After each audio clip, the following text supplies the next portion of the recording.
Laissez-moi vous poser une question, combien d'entre vous sont intéressés par l'idée d'avoir plusieurs sources de revenus? D'accord, alors, je voyageais de Toronto à Kuala Lumpur. C'est un vol de 25 heures. Si vous allez plus loin, vous commencez à revenir en arrière. C'est un long trajet, et j'y allais chaque mois pendant 5 ans. Donc, je faisais des allers-retours constamment. Je ne regarde pas souvent des films, presque jamais. Je ne m'intéresse pas non plus à d'autres divertissements dans l'avion. Pendant les vols, je me consacre à moi-même, je réfléchis, je prends des notes et j'emporte une petite calculatrice. C'est une habitude que j'ai développée de réduire de grands nombres en nombres plus petits.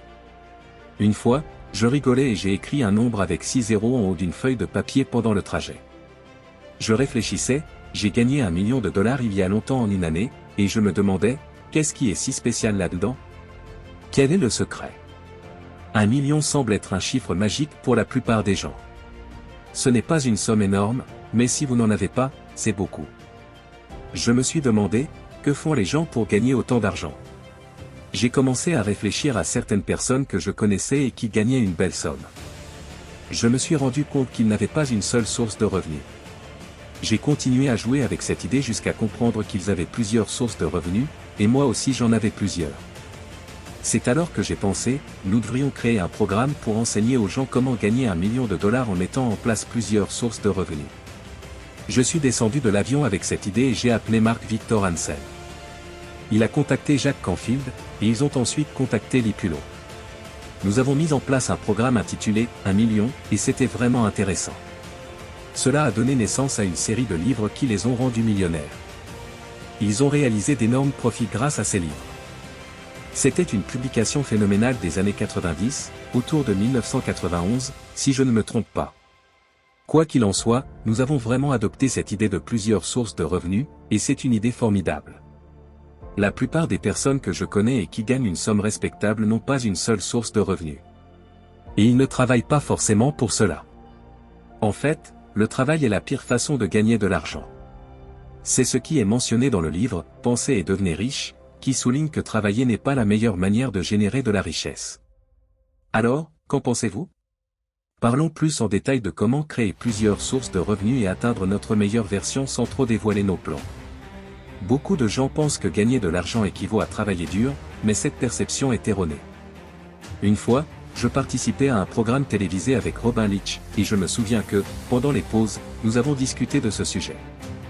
Il a probablement interviewé plus de personnes riches que quiconque et il a dit qu'il n'avait jamais vu les personnes les plus riches qu'il connaissait travailler d'arrache-pied. Cela nous amène à réfléchir, on ne gagne pas d'argent simplement en travaillant. C'est un concept faux qu'on nous enseigne dès le jeune âge. L'idée qu'il faut travailler pour gagner de l'argent est incorrecte. En réalité, il faut travailler pour trouver de la satisfaction. Les jeunes devraient comprendre, même avant de quitter l'école, que le travail doit être source de satisfaction et non seulement de revenus. Ils devraient passer un certain temps à réfléchir à ce qu'ils aiment vraiment faire, ce qui les rend heureux. Nous devrions passer nos journées à faire ce que nous aimons vraiment, car la vie est relativement courte. Pourquoi passer notre vie à faire quelque chose que nous n'aimons pas? Beaucoup de gens affrontent de longs trajets quotidiens, bloqués dans les embouteillages pendant des heures, pensant qu'ils n'ont pas d'autre choix. Mais ils pourraient développer une activité chez eux, en utilisant leurs esprits créatifs et remarquables. Réfléchissons à cela et pensons à qui nous sommes. Votre ADN spirituel est parfait, et il est important de le comprendre. Ce dont nous parlons ici, c'est de la conscience. Il existe un monde merveilleux en nous, et la révélation de ce monde nous permet d'atteindre et de réaliser tout ce que nous désirons, dans les limites de la nature. Partout, nous observons l'ordre parfait de la nature, l'hiver ne suit jamais l'hiver, la nuit vient toujours après le jour. Ce sont des lois naturelles. Votre corps est une masse d'énergie, composée de molécules vibrant à grande vitesse. Lorsque ce corps n'est pas en harmonie avec la loi, une dysfonction survient, que nous appelons maladie. Lorsqu'il est en harmonie, il est vivant, se déplaçant dans la bonne direction. Votre ADN spirituel est parfait et ne nécessite ni modification ni amélioration. Ce que nous devons comprendre, c'est que le centre de notre conscience est la perfection absolue en nous, et cette perfection cherche toujours à s'exprimer. À l'intérieur de nous, il y a quelque chose qui aspire à se manifester d'une manière plus grande. Si vous courez, vous voudrez courir plus vite, si vous sautez, vous voudrez sauter plus haut, si vous vendez, vous voudrez vendre davantage. Peu importe ce que vous faites, il y a quelque chose en vous qui veut le faire mieux. Certaines personnes essaient, échouent, puis abandonnent et continuent de vivre jusqu'à ce que leur cœur cesse de battre et leur corps de fonctionner. Et là, c'est la fin. Mais la vérité est que nous avons la perfection en nous. Nous sommes des êtres spirituels, et l'esprit est toujours présent, omniprésent, partout en même temps.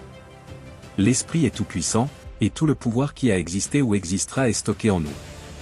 Avez-vous déjà vu une situation où une personne apparemment faible parvient à soulever une voiture pour sauver quelqu'un coincé dessous? Lorsqu'on leur demande comment ils ont fait cela, la réponse est souvent « je ne sais pas ». Ils n'ont vraiment aucune idée. Ils ont donné un ordre à leur esprit subconscient pour soulever la voiture, et dans cet état, ils auraient même pu la lancer de l'autre côté de la rue. Tout le pouvoir dont vous avez besoin est en vous, toujours présent. Ce pouvoir est omniscient, et pour chaque question que vous posez, il y a une réponse. Les réponses sont l'autre côté de la pièce. L'idée d'une question rhétorique, une question sans réponse, est une erreur. Questions et réponses sont une loi de polarité, dedans et dehors, au-dessus et en dessous, chaud et froid. Il ne pourrait y avoir un « dedans » dans cette pièce sans un « dehors ». Vous ne pourriez pas avoir une question sans une réponse. Ce que nous devons faire, c'est poser les bonnes questions. C'est ce que je faisais dans l'avion, en jouant avec mon esprit, en pensant « comment obtenir 1 million ?» Comment feriez-vous? Et cela fonctionne. Continuez à vous poser des questions et comprenez que les réponses existent. Ayez assez de confiance pour suivre vos propres réponses. Lorsque vous vous posez une question et que la réponse arrive, ayez assez de confiance pour savoir que vous êtes la plus haute forme de la création divine. Il n'y a rien de comparable à vous dans tout l'univers. Toutes les autres créatures sont complètement à leur place dans leur environnement. Vous et moi sommes les seuls à être désorientés, parce que nous avons la capacité de créer notre propre environnement. Nous pouvons littéralement créer notre propre environnement. C'est votre vrai moi. Vous êtes l'expression d'un pouvoir infini, descendant d'une âme immortelle. Vous êtes véritablement ce que vous prétendez être. N'est-ce pas intéressant? Qui êtes-vous? Je pourrais dire que je suis Bob, mais je ne suis pas Bob. C'est juste mon nom, mais ce n'est pas ce que je suis. Je dirais, c'est moi, mais ce n'est pas mon corps. Vous n'entendez jamais quelqu'un dire « je suis humain » ou « je suis mon corps ». Les gens disent « mon corps, ma main, mon nom ». Qui suis-je? Je suis une âme, je n'en ai pas une, je suis une. L'âme est constamment en quête de sa propre unité avec ce qui est, la conscience est tout ce que nous cherchons toujours. Au fur et à mesure que nous développons une plus grande confiance, cela se reflète dans notre vie. Les gens ne gagnent pas 100 000 par an parce qu'ils souhaitent gagner 100 000 par an. Ils gagnent 100 par an parce qu'ils ne sont pas conscients qu'ils peuvent gagner cette somme chaque mois. Les gens ne sont pas seuls et isolés parce qu'ils aiment la solitude, mais parce qu'ils ne savent pas comment développer des relations significatives. Tout est question de conscience. Nous devons comprendre que nous sommes des êtres spirituels vivants dans un corps physique. Nous avons été conditionnés par notre intellect, mais tout le pouvoir qui a jamais existé ou existera est présent en totalité, partout et en même temps. La réponse à presque tout est déjà là. C'est pourquoi le docteur Van Braun a dit au président Kennedy, « Tout ce dont vous avez besoin est la volonté de le faire. » 5 mots seulement, décidez de votre objectif. En 1908, Andrew Carnegie a dit à Napoléon Hill que toute idée réalisée dans l'esprit, qui est mise en avant avec intensité ou respect, commencera immédiatement à se matérialiser de la manière la plus appropriée possible. Donc, si vous êtes assis chez vous, vous devez réaliser que tout le pouvoir de l'univers est là avec vous. Vous l'avez stocké en vous, il est extrêmement puissant. James Allen dit que vous êtes la descendance d'une âme immortelle, comme nous le montrons maintenant sur le tableau. Toujours présent et tout-puissant, nous devons savoir que nous avons tout ce dont nous avons besoin en nous, dans notre espace sacré. Trouvez un endroit calme, allez dans votre placard, fermez la porte, et allez à l'intérieur de vous-même. Réalisez que vous pouvez vous connecter à un pouvoir infini dont vous êtes une expression. Les lois sont exactes, la loi de l'existence et de la croissance perpétuelle, du progrès et de l'évolution. Quand quelque chose de bon est accompli, un autre désir pour quelque chose de plus grand se développera, et lorsque vous atteignez un état supérieur, un autre état plus glorieux surgira pour vous permettre de progresser, d'avancer. Le progrès dans la vie est la véritable vie, celle que Dieu voulait que vous viviez. Il y a quelque chose en nous qui veut se manifester de manière meilleure, c'est l'essence de ce que nous sommes, notre essence spirituelle. Je suis d'avis que, après avoir étudié ce sujet pendant plus d'un demi-siècle avec certains des plus grands enseignants du monde, si un programme de croissance personnelle n'a pas une base spirituelle, il est incomplet. J'ai vu tous les types de programmes aller et venir, et ils étaient incomplets car ils n'avaient pas de base spirituelle. Vous devez aller à la cause première, vous devez rechercher la cause principale de toute chose pour vraiment comprendre. Vous devez regarder à l'intérieur de vous-même et percevoir qu'il y a quelque chose de vraiment phénoménal en vous. Vous êtes un être spirituel vivant dans un corps physique, mais vous n'êtes pas ce corps physique, c'est juste un outil que vous utilisez. Vous avez été doté d'intellect. Demandez-vous si vous connaissez vos facteurs intellectuels, ce qu'ils sont. Si vous ne le savez pas, il sera difficile de les développer. C'est à travers l'utilisation appropriée de votre intellect que vous allez influencer votre état émotionnel. Quand vous rencontrez quelqu'un qui est émotionnellement perturbé, je veux dire quand quelqu'un ou quelque chose vous dérange, c'est parce que vous ne l'utilisez pas correctement et que vous permettez à quelque chose d'extérieur de vous contrôler. Je pense qu'il est crucial de comprendre cela. Revenons un peu en arrière. Vous êtes un être spirituel vivant dans un corps physique. Vous êtes doté d'un intellect, et nous allons comprendre quels sont les facteurs intellectuels. Mais je peux déjà vous dire qu'en vous rencontrant dans un couloir, je pourrais en apprendre beaucoup sur vous. Je pourrais vous surprendre par ce que je sais, car tout ce qui est à l'intérieur se reflète à l'extérieur. Vous ne cachez rien. Votre corps est une masse d'énergie vibrante à une vitesse très élevée. Ce corps émet de l'énergie, et il est possible de percevoir cette énergie. Vous possédez une faculté mentale qui peut capter et lire cette énergie. Vous pouvez lire la vibration, et la vibration vous indique ce qui se passe à l'intérieur. C'est quelque chose de merveilleux à comprendre. Maintenant, grâce à votre intellect, vous pouvez contrôler votre état émotionnel. Il y a quelques années, nous enseignions à un groupe d'enfants. En fait, il y en a une ici, Sarah. Où est Sarah? C'est toi, Sarah? Salut, Sarah, comment ça va? Je parlais au téléphone avec la mère de Sarah, et elle m'a donné son numéro. La dernière fois que nous avons eu un séminaire, elle avait 11 ans. La maman peut vous dire son âge maintenant, mais c'était il y a 20 ans. À l'époque, j'enseignais à un groupe d'enfants la différence entre réagir et répondre. Quand quelque chose se produit et que vous réagissez, cela signifie que la personne ou la situation vous contrôle. Lorsque vous répondez, vous êtes maître de vous-même. Cela ne change pas ce qui est arrivé. Cela ne change pas ce qu'ils ont dit ou fait. Vous pouvez laisser cela vous contrôler ou vous pouvez contrôler cela. Michael a partagé quelque chose avec moi. J'aurais aimé aller à l'église de Michael dimanche dernier. Ce gars est formidable. Mais en tout cas, il a partagé quelque chose il y a quelques années qui a eu un impact énorme sur ma vie, et vous pouvez le noter. Lorsque quelque chose arrive, peu importe quoi, il y a un processus en 3 étapes. Premièrement, c'est ce que c'est. Acceptez-le. Personne ne change ce qui est déjà arrivé. Ça s'est produit. Lorsque quelque chose arrive, quelqu'un dit quelque chose ou quelque chose se passe. C'est ce que c'est. Acceptez-le. Cela va vous contrôler ou vous allez le contrôler. C'est la première étape. Lorsque quelque chose arrive, c'est ce que c'est. Acceptez-le. Cela va vous contrôler ou vous allez le contrôler. Deuxième étape, récoltez le bien. Plus vous cherchez, plus vous trouverez. Il y a quelque chose de bon dans tout. Récoltez le bien. Et la troisième étape, pardonnez tout le reste. Pardonner signifie laisser aller, abandonner complètement. Très bien. Maintenant, observez. Grâce à nos facultés mentales, nous pouvons prendre le contrôle émotionnel. Je travaillais avec un groupe de jeunes dans le hall d'un hôtel récemment. Un ami m'avait demandé d'inviter quelques-uns de ses amis qui venaient d'arriver de Belgique. Nous discutions de la loi de l'attraction, et j'ai dit, écoutez, oubliez la loi de l'attraction pendant un moment.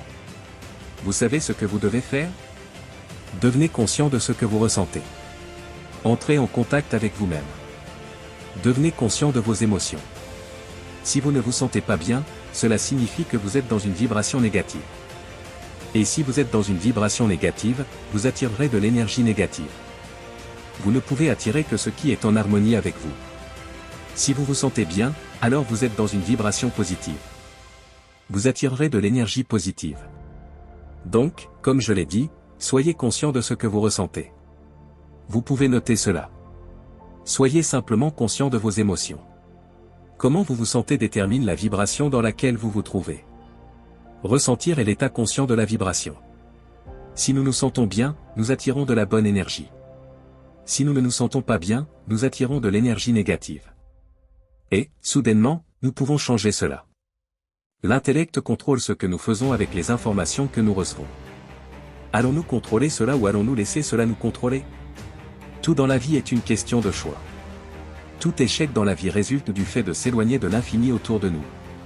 Tout succès dans la vie est le fruit de notre alignement avec ce qu'il y a de meilleur en nous, car ce pouvoir intérieur fonctionne selon une loi. Lorsque nous échouons, nous permettons à l'extérieur de nous contrôler. Lorsque nous réussissons, nous travaillons avec ce qui est en nous. Ce travail avec la loi peut être vu comme l'absorption de la loi dans notre esprit, devenant ainsi un partenaire silencieux.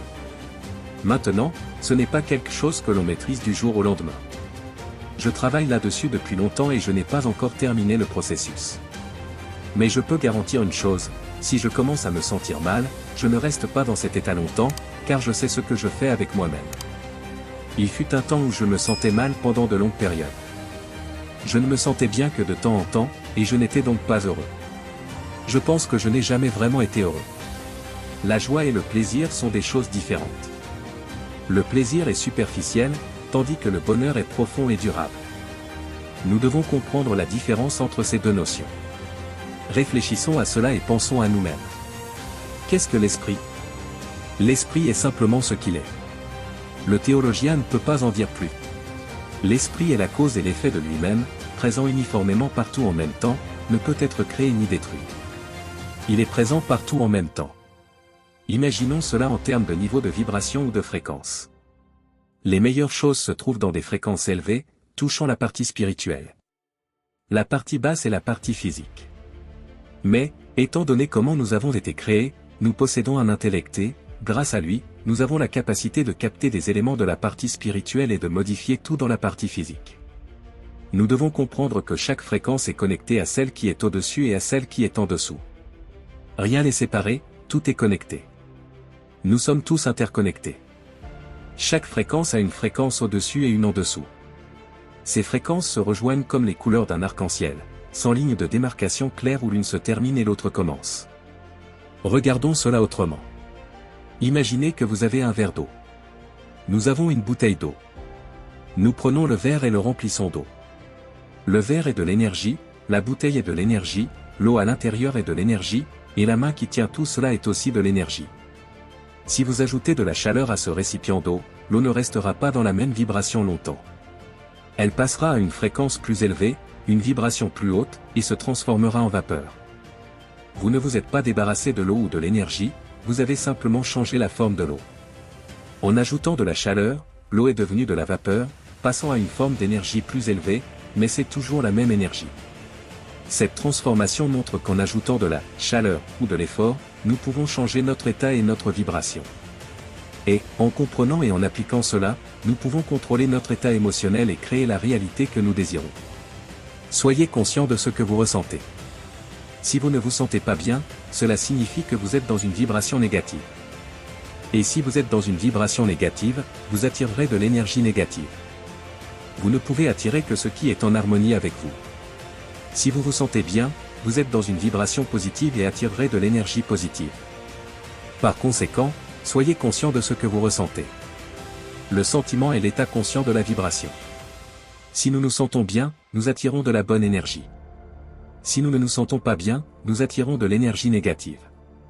Mais nous pouvons changer cela soudainement, car l'intellect contrôle ce que nous faisons avec les informations que nous recevons. Ainsi, grâce à l'utilisation de nos facultés mentales, nous pouvons prendre le contrôle émotionnel. En travaillant cela de manière constante, nous pouvons transformer nos états émotionnels et, par conséquent, notre réalité. Souvenez-vous, vous êtes un être spirituel vivant dans un corps physique, doté d'un intellect. En comprenant et en appliquant ces principes, vous pourrez atteindre un état de bonheur et de réalisation profonde et durable. Tout est connecté et comment nous pouvons influencer notre réalité. Imaginez que tout est énergie, et cette énergie se déplace constamment vers des fréquences plus élevées. L'eau et la vapeur en sont des exemples. Lorsque l'eau est chauffée, elle se transforme en vapeur, une forme d'énergie à une fréquence plus élevée. Ce que nous devons comprendre, c'est que toutes ces formes d'énergie sont connectées, et il n'y a pas de ligne claire où l'eau cesse d'être de l'eau pour devenir de la vapeur. C'est un flux continu. De la même manière, l'énergie qui entre dans notre esprit peut être façonnée et dirigée selon nos désirs. Nous sommes des êtres spirituels dotés d'intellect, et en activant notre intellect, nous pouvons entrer dans un monde où la pensée est omniprésente. Nous pouvons rassembler nos pensées et construire n'importe quelle idée que nous voulons. Viktor Frankl, un psychiatre juif ayant survécu à un camp de concentration, a dit que, indépendamment de l'abus intellectuel ou physique auquel vous pouvez être soumis, personne ne peut vous forcer à penser quelque chose que vous ne voulez pas penser. C'est le véritable pouvoir de la liberté de penser. Les idées que nous avons finissent par prendre forme. La transmutation de l'énergie est une loi perpétuelle, l'énergie se déplace et l'esprit se manifeste toujours dans son pôle opposé physique. Restez consciemment connecté à la source créatrice de tout ce pouvoir, et vous percevrez et recevrez les nombreux avantages autour de vous. C'est quelque chose que nous avons discuté la nuit dernière. Je disais à Keith que toutes les bonnes choses qu'il me racontait se manifestaient dans sa vie, parce qu'il avait décidé que ce serait ainsi. Il n'avait pas besoin de comprendre comment cela allait se produire. Maintenant, reculons un peu et examinons l'esprit et le paradigme. Le paradigme est un programme subconscient, une structure qui influence automatiquement nos pensées et comportements. Explorons cela plus en profondeur. Regardez votre esprit et votre paradigme. Le paradigme peut être comparé à un logiciel qui fonctionne en arrière-plan de notre conscience, façonnant la façon dont nous percevons et réagissons au monde. En comprenant comment le paradigme fonctionne et comment il affecte notre esprit, nous pouvons commencer à apporter des changements significatifs dans nos vies. La clé est de prendre conscience de ce processus et d'utiliser notre intellect pour façonner et diriger notre énergie afin d'atteindre nos objectifs. Il est important de reconnaître que le pouvoir est en nous et qu'en travaillant avec l'énergie et la pensée, nous pouvons créer la réalité que nous désirons. En 1934, le Dr Thurneau Fleet, un spécialiste éminent de la santé holistique, a fait une déclaration importante sur l'esprit. Il a affirmé que l'esprit n'est pas une chose, mais une activité. Personne n'a jamais vu l'esprit directement. Pour clarifier et éliminer la confusion autour du concept d'esprit, il a décidé de créer une représentation visuelle. Beaucoup de gens, lorsqu'ils pensent à l'esprit, l'associent immédiatement au cerveau. Le cerveau fait partie du corps physique, tout comme un ongle. Il fonctionne comme une station de commutation électronique, activant les cellules cérébrales et modifiant la vibration à mesure que vous pensez. Ces cellules cérébrales sont une masse de molécules en haute vibration. Lorsque vous activez ces cellules, vous changez la vibration dans laquelle vous êtes.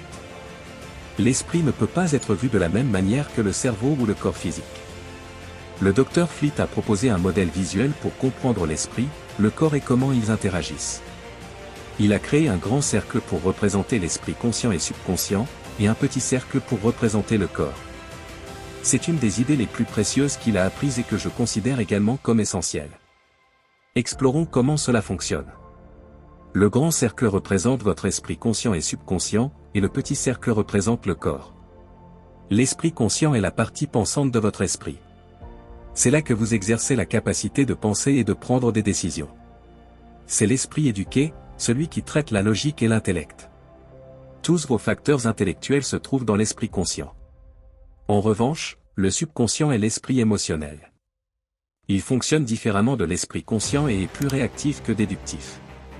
Le subconscient ne crée pas de nouvelles pensées, mais réagit aux informations qu'il reçoit. En contraste, l'esprit conscient a la capacité de choisir. Vous pouvez choisir tout ce que vous souhaitez, ce qui est un pouvoir puissant. Cela signifie que vous pouvez accepter ou rejeter toute information ou situation que vous rencontrez. Par exemple, lorsque vous regardez quelque chose à la télévision ou entendez quelqu'un dire quelque chose, vous avez la possibilité d'accepter ou de rejeter cette information. Comprendre cette dynamique entre l'esprit conscient et le subconscient est crucial. L'esprit conscient a le pouvoir d'influencer le subconscient et, par conséquent, peut impacter la manière dont vous réagissez aux situations et comment vous façonnez votre réalité.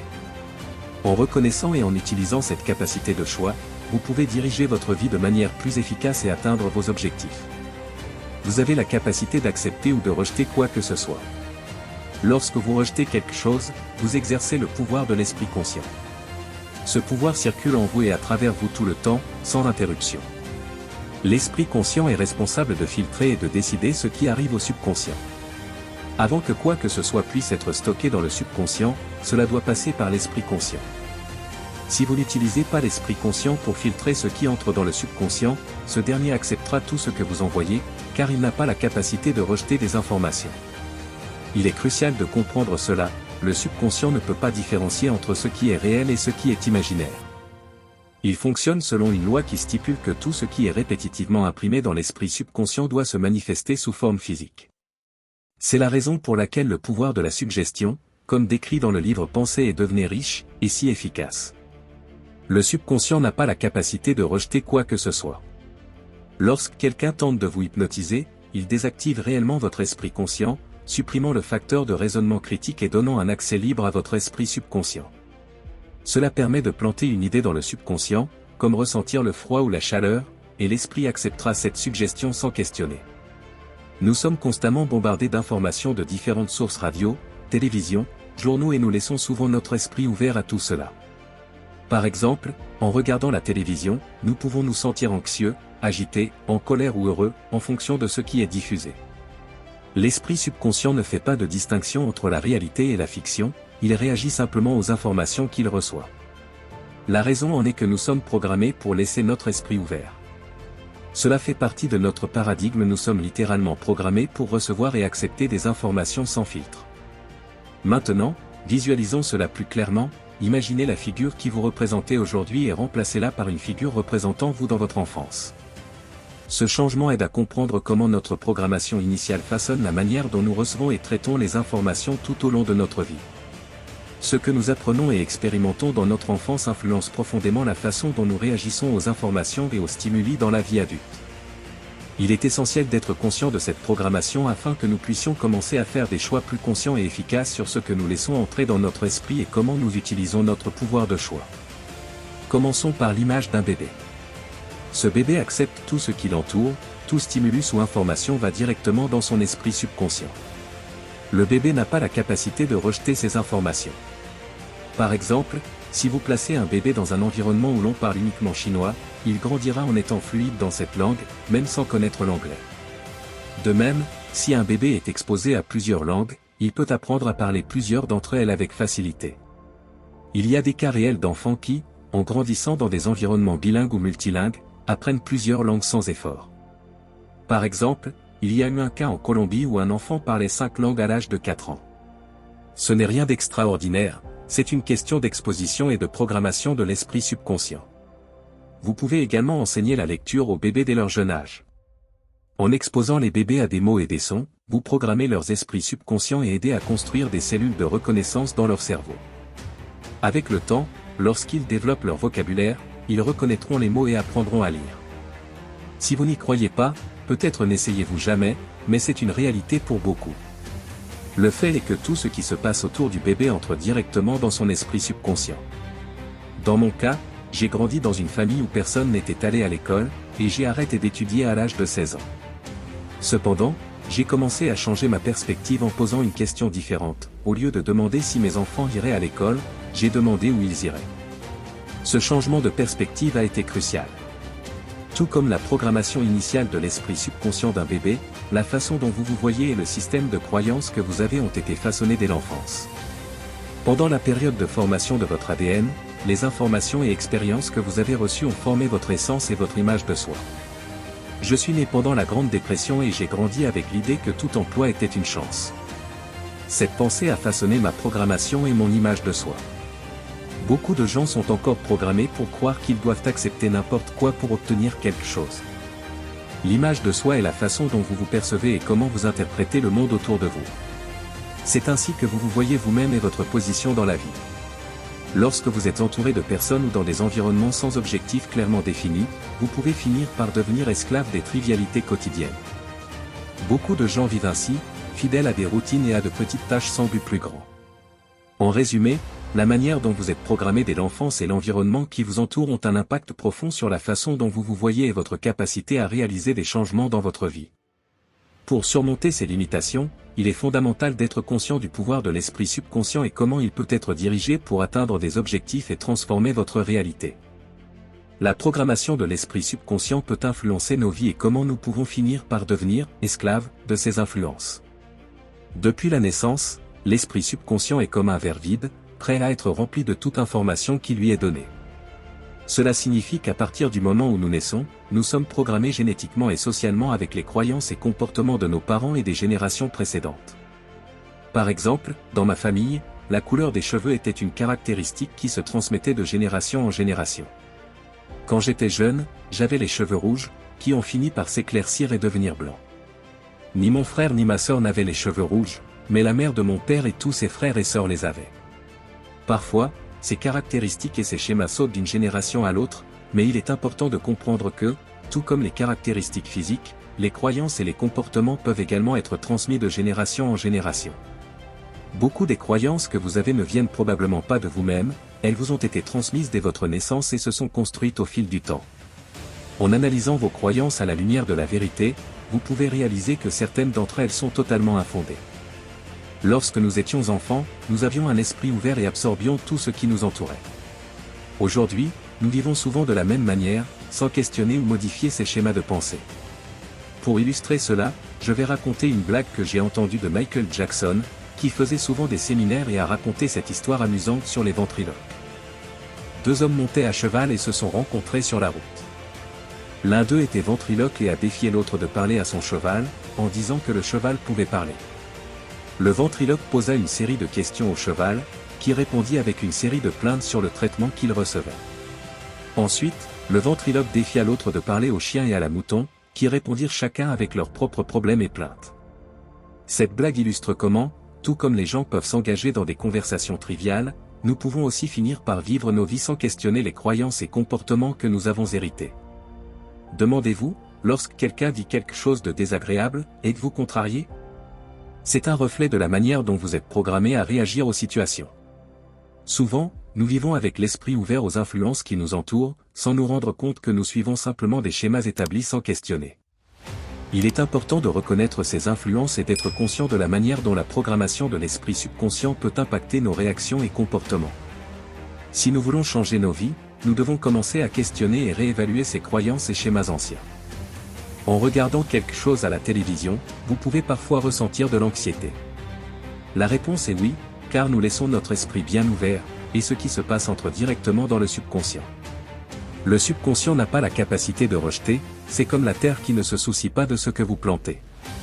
J'adore la manière dont Ornatinga a expliqué cela, il a dit que vous pouvez planter du maïs, un aliment sain, et à quelques centimètres, vous pouvez planter un poison mortel, les deux croîtront avec la même abondance.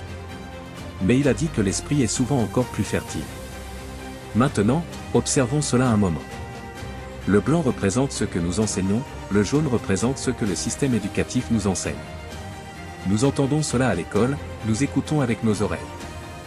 Maintenant, laissez ces petites antennes représenter vos sens, vous avez l'audition, la vision, l'odorat, le goût et le toucher. À mesure que vous écoutez, vous accumulez des informations. L'accumulation d'informations est exactement ce qu'on entend par accumulation d'informations. Les livres commencent à s'accumuler dans notre conscience, et après avoir accumulé une certaine quantité d'informations à l'école, on vous donne un examen.